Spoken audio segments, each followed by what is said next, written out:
J'aimerais aujourd'hui te parler de maîtrise sur tes journées.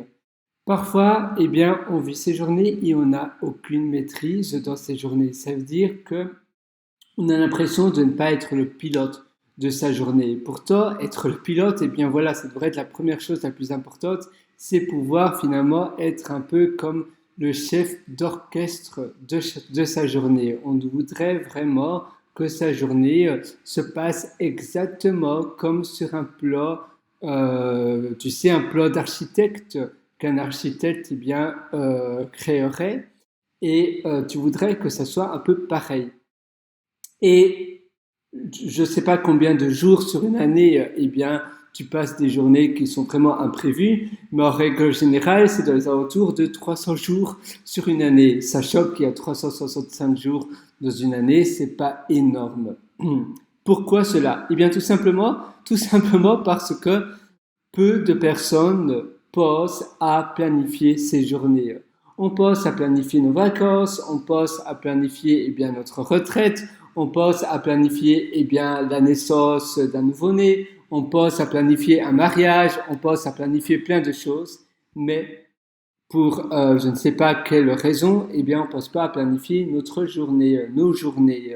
Certainement pour des raisons d'éducation, pour des raisons dont peut-être dans le passé, on ne pensait pas trop à planifier des journées parce qu'on vivait un peu nos journées d'une manière un peu chaotique. Mais maintenant, la vie nous apporte tellement. La vie nous apporte tellement de choses et on peut créer finalement, toi, moi, n'importe qui. Nous avons la puissance, grâce à la technologie, de créer presque n'importe quoi. On peut finalement être et devenir aussi riche que n'importe qui. On peut créer des formations, on peut éditer des livres, on peut publier des livres, on peut avoir sa propre start-up. Avoir, non, ça demandait un capital énorme. Et ça, c'est aussi une raison très très importante pour aussi planifier bien mieux ses journées. Alors, comment planifier des journées? Tout simplement en créant un plan, mais un plan vraiment détaillé.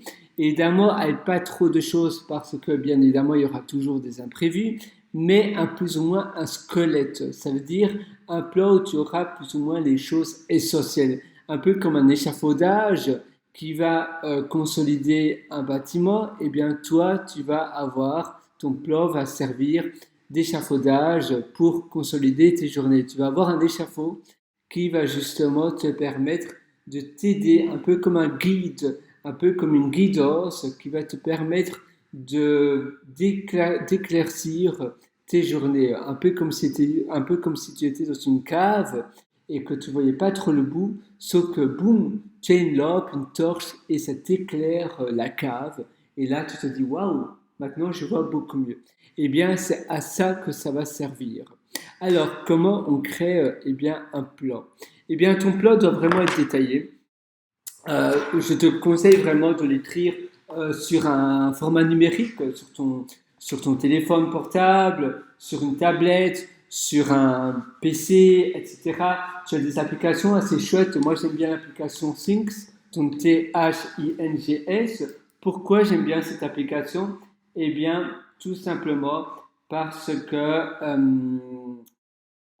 parce que tu sais avoir ça c'est un 3, voilà, Things 3. Tout simplement parce que tu sais avoir des dates de début, donc tu as la date de début euh, et tu as la date de fin. Et grâce à cela,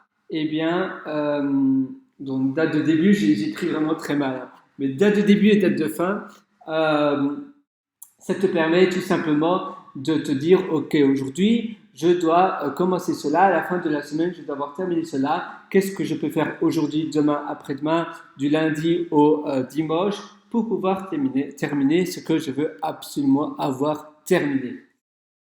Et ça va te permettre donc d'avoir, mettons, des plans et toutes les choses que tu dois absolument faire, tu dois absolument les mettre le matin dès le lever. Avant toute chose, tu dois faire les tâches les plus importantes, les plus essentielles, les tâches vraiment primordiales. Tu te dis, voilà, si je ne fais pas ça, c'est un peu comme, je ne sais pas si tu connais, c'est un livre assez ancien d'ailleurs, et très très connu, tu dois peut-être le connaître si tu t'intéresses un peu au domaine de la productivité, tu connais certainement. Brian Tracy, eh bien, c'est un conférencier.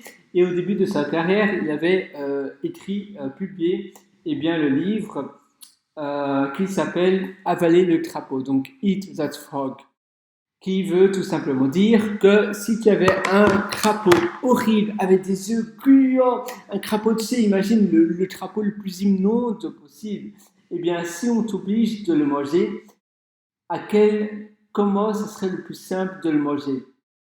Si tu attends jusqu'à la fin de la journée et tu observes ce crapaud vraiment affreux, et au plus tu attends, et bien en plus ça va être dur de le manger, ou bien tu te lèves le matin et directement la première chose que tu fais, c'est l'avaler, boum, et tu ne penses même pas au crapaud, tu ne penses même pas à avaler le crapaud, tu ne penses même pas au process, à la procédure de l'avaler, tu l'avales et puis boum, c'est fait, et maintenant on profite de la journée. Eh bien, c'est pareil avec tes tâches. Si tu attends jusqu'à la fin de la journée, ça va prendre du poids dans ta tête. Tu vas penser à cela et il y aura aussi beaucoup de choses, pardon, que, eh bien, ta tâche en question ne sera pas faite parce que tu auras toujours des imprévus et à la fin de la journée, bien évidemment, ton attention diminuera aussi. Du coup, eh bien, ça sera soit la tâche sera faite mais moins bien, soit elle ne sera pas faite du tout. Si tu le fais directement le matin, au moins c'est fait, tu es sûr que c'est fait et après tu peux prioriser d'autres choses. Donc toujours quand tu crées ton squelette de ta journée, priorise toujours les choses du début de ta journée. Ça c'est vraiment super important. Quand tu te lèves le matin, eh bien tu es chouette, tu es content. D'ailleurs, je te conseille de te lever à 6 heures du matin si possible. Moi, personnellement, je me réveille à 5h25 pour être précis, AM. Voilà, à 5h25. J'aime bien cela. Tu peux utiliser même des applications de réveil. Moi j'utilise personnellement l'application Clock d'Apple.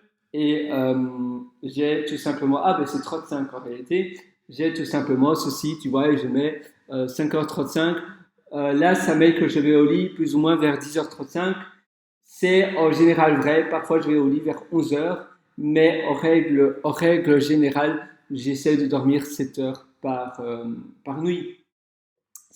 Voilà, pour moi, ça me correspond bien. 7 heures, je me sens en forme. 6 heures, ça va aussi, mais sur une semaine entière, après, je me sens fatigué. Et 8 heures, c'est bien aussi, mais voilà, 7 heures, c'est parfait pour moi, 7 heures ou 7h30. Tu sais que trop dormir, c'est pas bon non plus.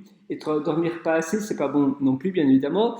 Et le plus important, c'est avoir finalement des horaires fixes de sommeil. Ça, c'est le pire. Le pire, c'est vraiment aller au lit à des heures irrégulières et se réveiller à des heures irrégulières. Parce que l'horloge biologique, eh bien, ton cerveau, ton corps a du mal à s'adapter. Et ça, c'est vraiment le pire. Le plus important, c'est même mieux de dormir un peu moins, mais dormir toujours à des horaires réguliers, à des horaires fixes, que dormir plus longtemps, mais à des horaires irréguliers tous les jours.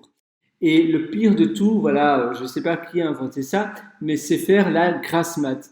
Eh bien, te lever tard le dimanche, ça c'est vraiment le pire de tout. Évite vraiment cela le plus possible. La grasse mat, c'est pas, voilà, c'est pas top top. Donc voilà, ça c'est vraiment ultra important. Essaie de te créer donc ton squelette, un plan défini pour ta journée que tu peux suivre un peu comme un guide et tu ajoutes des choses, tu supprimes des choses. À la fin de la semaine ou même tous les jeudis par exemple, tu peux organiser donc une rétrospective de ta semaine et voir ce qui s'est bien passé, ce qui s'est moins bien passé et comment tu peux améliorer ta semaine si tu avais trop de tâches, si tu n'avais pas assez de tâches, et tu peux aussi calculer ton niveau de happiness. Donc le happiness level, c'est simplement le niveau bien, de bonheur. Parce que finalement, tu sais, le but de la vie, c'est être heureux. C'est pas être riche, c'est pas avoir du temps, c'est pas être un as de productivité. Non, c'est simplement être heureux, c'est tout. Essaie vraiment de te créer cela. N'essaie pas de te dire, ah oui, cette session a l'air intéressante, merci Pierre, je penserai à cela plus tard. Non, fais-le maintenant directement. Parce que il faut jamais remettre au lendemain ce que tu veux faire aujourd'hui. Et ça, c'est vraiment super important.